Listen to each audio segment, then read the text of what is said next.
Sir एक सवाल है, आप क्योंकि आप चुनाव और बदलाव की बात कर रहे हैं, जो यूथ वोट है वो बहुत निर्णायक रहेगा, तो आपका विजन 2030 में युवाओं के लिए क्या है? सुझाव तो खूब आ रहे हैं, लेकिन पर्सनली आप क्या चाहते हैं राजस्थान के युवाओं के लिए 2030 को देखते हुए?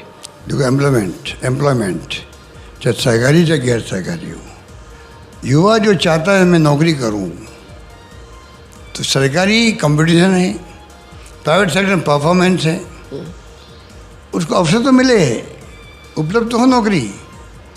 एक नौकरी उपलब्ध हो जाए आदमी को जो करना चाहता नौकरी, उसको सरकारी नौकरी या गैर सरकारी नौकरी के उपलब्ध रहनी चाहिए, जिससे कि उसका काम चल सके।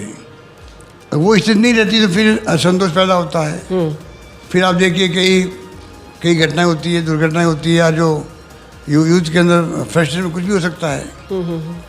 तो ये माहौल ऐसा बनना चाहिए प्रदेश के अंदर जिससे कि गुड गवर्नेंस भी हो, हैप्पीनेस इंडेक्स बढ़े, पर कैपिटा इनकम बढ़े लोगों की। ये तमाम स्थिति बननी चाहिए देश के अंदर।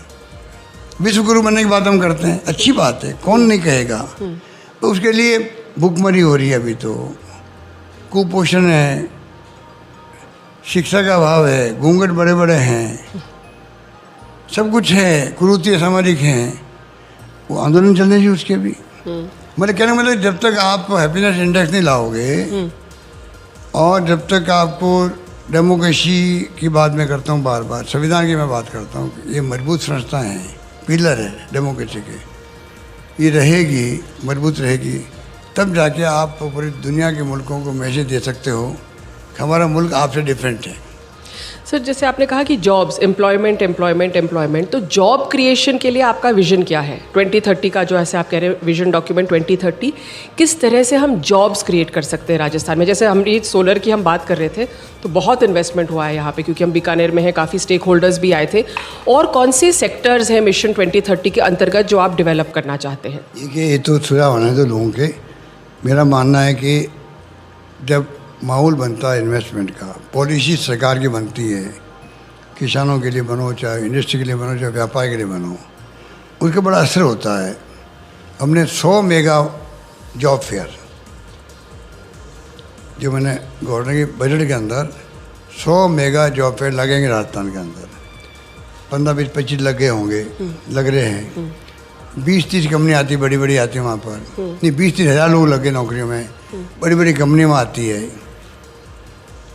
इंटरव्यू लेती लोगों को, कुछ लोगों को लगा देती है हाथों हाथ नौकरी में, कुछ का नाम नोट कर लेती है, सिलेक्शन कर लेती है। तो माहौल बना है जी।